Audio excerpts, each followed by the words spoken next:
हालात नहीं।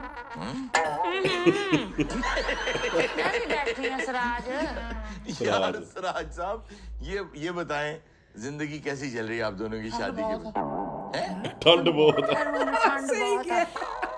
चीरदी है चीरदी। लोई ले गया अगला। आपने चादर ली हुई है, गर्म कपड़े पहने हुए हैं, फिर क्यों ठंड चीर रही है? नहीं ठंड सा है। ठंड तो है, सही है। हाँ ठंड तो है। इतने आके मन रही है।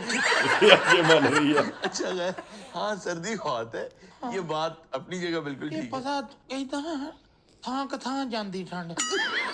यकीन कर लगदा भी कन्ना च भी ठंड है। रूनी ठंड तेन मैं दसा आपने भी कहा था को था वड़ दी, क्या मतलब है? परसों रात मैं इनू उठाया खोती रात। उठाया आपने हाँ जगाया? मैं क्या बागाड़ी है अब मंजे से कोई चीज नहीं बिछाई।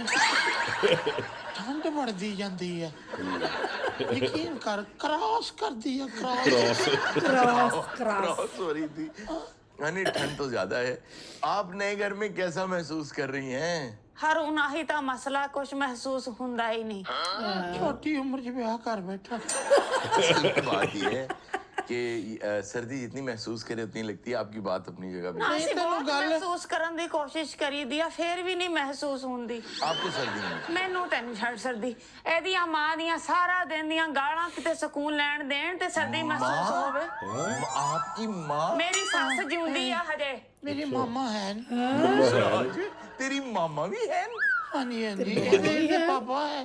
आपके पापा है? ਨਾ ਹੁਣ ਮੇਰੇ ਪਾਪਾ ਤੇ ਹੁਣ ਦੇ ਬਣਦੇ ਨਾ। ਤੇ ਪਰ ਸਰਾਜ ਤੁਹਾਡੀ ਉਮਰ ਵੇਖੋ ਤੁਹਾਡੀ ਮਾਂ ਦਾ ਹੋਣਾ ਬਣਦਾ ਸੀ। ਤੇ ਤੂੰ ਏਦਾਂ ਪਿਆਰ ਨਾ ਬੋਲਦੀ ਹੈ। ਬੇੜੇ ਕਰ ਕੋਈ अच्छा, आपकी सास अच्छी नहीं है? हाँ ਨਾ ਕਿਹਦੀ ਸੱਸ ਤੇਰੀ ਸੱਸ ਚੰਗੀ ਆ। नहीं नहीं, मेरी सास तो बहुत अच्छी है। ਨਹੀਂ ਸਾਡੀ ਸੱਸ ਤਾਂ ਨਹੀਂ ਚੰਗੀ। ਉਹੀ ਸੱਸ ਨੌ ਦੀਆਂ ਲੜਾਈਆਂ।